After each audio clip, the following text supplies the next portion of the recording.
Hey guys, so I see this question come up on Reddit and on Twitter quite a lot, and it's simple. Hey, so-and-so wants to be an evil character. How do I deal with that? And this can both be as, hey, I want to play an evil character. How do I convince my DM to let me? And sometimes it's DMs wondering, how do I deal with a player who wants to be an evil character? So I'm going to go over some of the big questions that I always ask of players and myself when I want to play an evil character. Because evil characters are kind of my thing, you may have noticed. But playing an evil character comes with some extra requirements from beyond what a normal player might need to do in order to fit in with a party. You need to take some extra thought about whether or not this person is up for the role, or if your character is actually going to fit into a party. So we're going to go through some questions, and then I'm going to talk about how to play an evil character so that you can actually coexist with your party members. The first question you need to answer is, why do I even want to play an evil character? If your answer off the bat is, oh, I'm playing with so-and-so and I want to ruin his day, please get out. Evil character's not for you. Go play a rogue that's going to be mischievous and cause some problems.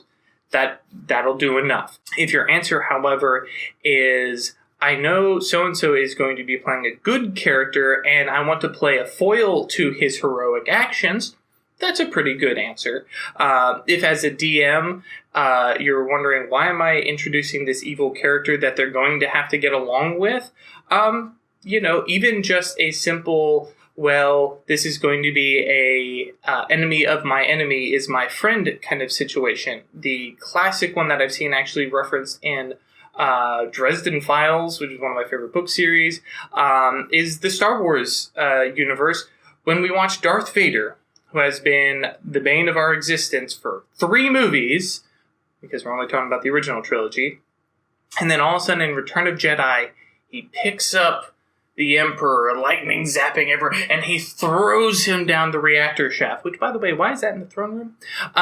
And all of a sudden we have the moment where this terrifying villain, who we're starting to kind of maybe think he might be okay, maybe he'll join us, and he does, is one of the most satisfying things in any book series, in any movie, in any video game, where all of a sudden you realize, hey, the bad guy is on our side, the guy that we were afraid of. The other reference I like to make is Chrono Trigger. You have the evil villain, Magus, and then you end up playing through and you see his backstory, and you see where he came from, and then you have an opportunity to get him on your team.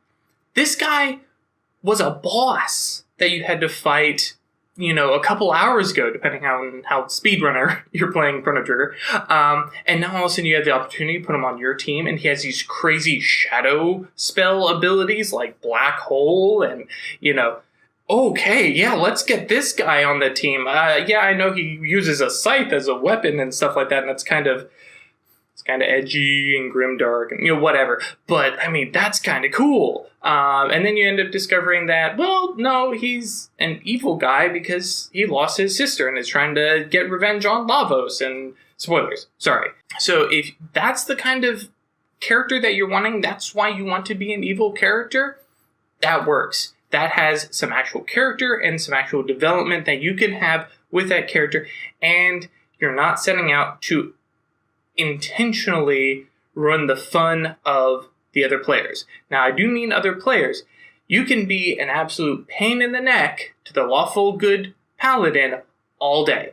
Go for it, as long as the players are also having fun with it. The next question is, how are you going to play this evil character? Specifically, how are you going to play an evil character who's going to stay evil and stay with the party? Or are you going to play an evil character that you are willing and maybe even planning to have a redemption story and come back to the good side, or at least the neutral side? For me, I tend to play stuck in the mud, lawful evil characters. Maybe occasionally neutral evil, but that's a little harder to do. As a lawful evil character, I have a personal code. Whether that's some deity's code that I'm going to follow, or my own personal I'm not going to kill children kind of code.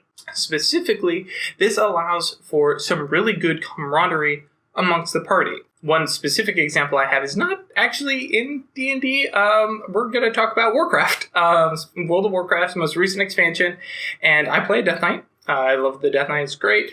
And then I've got a buddy of mine who plays a Paladin, and we're both the main tanks for our raid, and as players, we get along, we have a good time, and I like to make fun of Paladins whenever I have the chance, because Paladins are dumb and they're not as cool as Death Knights. But we're cruising around doing some quests, and we come across a quest that has us return this lost girl spirit to her mother, who's missing her.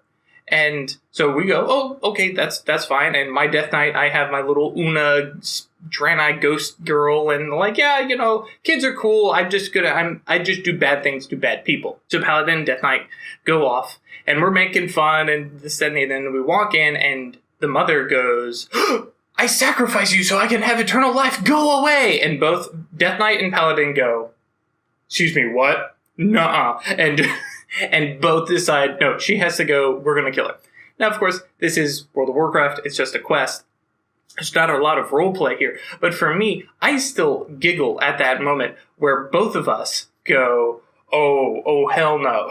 And they must die. So this is the thing that I use for a lawful evil paladin, or any other lawful evil character I play, where I have a personal code that says these are things I will not do, and I will not permit other people to do them. Even simple things like theft. No, I'm a lawful evil character. I'm not going to steal from anybody. Now, what I may do is use the law and people's favor, and they owe me a thing, and so they willingly give me something. That's not stealing. As another example, when I played in the Princes of Elemental Evil, Temple of Elemental Evil, I can't remember exactly what it's called, you go to Red Larch, and there's a town, and they grow to like you, or at least that's how my DM ran it.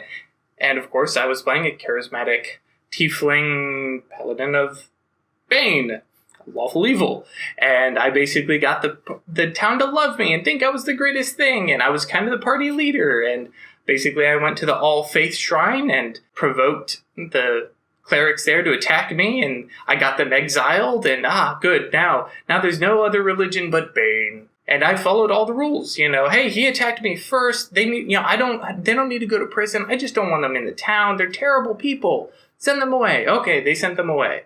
And I got the party together, and we went and found them on the road, and we killed them on the road. But, I mean, the town didn't have any, jurisdiction over that road, and nobody's ever going to find them because we buried the bodies in the middle of the wilderness. But that's how you play a lawful evil character. You need to find ways to get along with everybody until you go do a little evil thing where nobody can see it. So it is your responsibility as an evil character, or playing an evil character, to know your party. You need to know their rules, their restrictions. You need to know both as player and character, hey, are they okay with me doing this kind of thing, that kind of thing? And it's something that's worth talking out of character, and especially with your DM, make sure that, like, if you're going to go torture a guy, that the DM is okay with torture being in their campaign. But knowing these restrictions, you can play a rogue of questionable morality and go talk to the, stick in the mud lawful good paladin and say, hey, buddy, listen, those O's that you made, that you get all these cool divine powers from,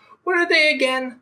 Oh, okay, yeah. So no destroying beauty, be happy, protect nature. Got it. Okay, so I am totally okay and not going to betray any of his oaths by going and stealing from that noble over there. I mean, he might be upset, but I'm not going to completely ruin his, connection to his god or something. He may be upset and complain, so I just don't want him to find out. But as a player to a player, I'm not going to all of a sudden make the DM go, oh, you've lost all your powers because you're associating with an evil person, or something like that. That said, so we got the why. We have the how to get along with the players. And then we need to have hey, if I'm going to play an evil character, what's the point? Especially some of you who are watching this and going, why would you ever play an evil character? If you made it this far in the video, hey, thanks for sticking around. But the big why of playing and what to get out of this, you get some really, really cool story time. Specifically, you have a moment where the cultist refuses to give up any information, and all the stuff that you try, nobody's got zone of truth. Well, even zone of truth, they can decide not to speak. You can't get this guy to tell you where the princess has been held captive. So you turn to the paladin and say, it's okay. Just walk away, man. I'll take care of this. And he looks at you and knows what you're going to do. And then he, as a paladin, has a moment and he has to decide, am I just going to walk away and let something terrible happen to this cultist? But if I do that, one cultist suffers, but then the princess survives, and that means the kingdom survives. So I'm sacrificing one for the many? Is that okay? And all of a sudden you have a moral question that you don't have to answer. The paladin does. And you just sit back and go, yeah, man, I'll torture the bejesus out of this guy and get him to tell us what he knows. That said, torture may not actually be a useful thing, but you're an evil character and you don't care. Sometimes it's just fun. You can also have your redemption arc. I mentioned that earlier. Playing an evil paladin and begrudgingly start to kind of care for these people that you're hanging around, and yeah, you've got this reward to rescue this baron and return this kid and return him to his place of power, and then oh great, he made you a baronet and he gave you a keep. Now you've got these people to look after, and all of a sudden you realize, well, you're not completely self-centered, and then you decide to talk with your DM and decide that you're going to renounce your oaths of conquest and these evil, aggressive, conquering oaths, and become a oath of the crown. Or maybe you stay oath of conquest and you just decide, well, I have this frontier keep, and now I'm going to bring it to law and order, even if it's by might and violence. And so you kind of lean in towards the lawful neutral side. We're not good. Let's not get ahead of ourselves, but we've made steps in that direction. And, and that's cool. You actually get to, imagine the lawful good or even chaotic good cleric that you've been arguing with, and he's sitting over there sipping his tea going, yes, come to the good side. I don't know. I don't know how good players act. I don't interact with those kind of people. So in recap, why are you playing a evil character? Is it just to mess with people? If so, that's not the way to do it. If, however, you're trying to play somebody as a foil or to create some interesting story interaction, go for it. Make sure the DM's okay with it. Make sure the rest of the party is okay with it, and be subtle. You do not need to be a crazy murder hobo. In fact, I highly suggest you not play chaotic evil. Do neutral evil at the least. Lawful evil tends to be a little bit more of a party member. And when you are playing your evil character, think about stuff that keeps your character in the party. Come up with reasons to do things, because this is where we get into player buy-in. The DM can only go so far to put stuff out there, and he's going, here's the story hook, and it's up for you as players to go, hey, why do I care? In one case, it could be, listen, that rogue still owes me 1,000 gold, and if he goes on this adventure and dies, I'm never getting that 1,000 gold, so I have to go keep an eye on him. And all of a sudden, now your evil character is traipsing along to go rescue the princess. These are the things that you have to do to keep in. And then finally, as an evil character, what's the point? You got to decide that. And it could be, I'm going to create an evil empire and I'm going to turn the party to evil. Cool. Go for it. If the party's on board, and you may never accomplish that goal. Heck, if you want, play a Lex Luthor or Team Rocket style character who keeps trying to do these evil things, and he makes a little bit of progress and then gets set back. Makes a little progress, gets set back, and never actually completes any evil villainous plan, but gets to do some evil things here and there that the party has to keep an eye on while doing these other things. You have Archon from Critical Role, for instance. He's an evil character who's hanging out. He worships Tiamat, and they're happy to have him along for the adventure. And then he gets hold of the Hand of Vecna, cuts his own hand off, slaps the Hand of Vecna off, says, see you guys! And he's out, because he's evil. Now, in that case, it's a one-shot character, and he doesn't really have to hang around with the party, but that could be your whole shtick. you could talk to the DM and know, oh yeah, this is going to be the big bad evil villain. Cool, that's what I'm after, and or that can be my out. Make it a new character. You had your fun with an evil character, now go play some, tree-hugging, lawful good druid or something. I don't know. So hopefully I have kept that short for you all.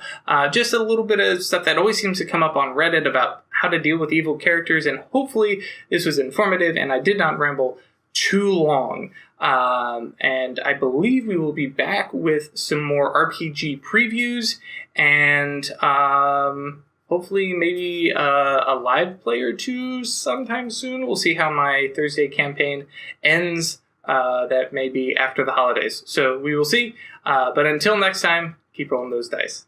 See you guys.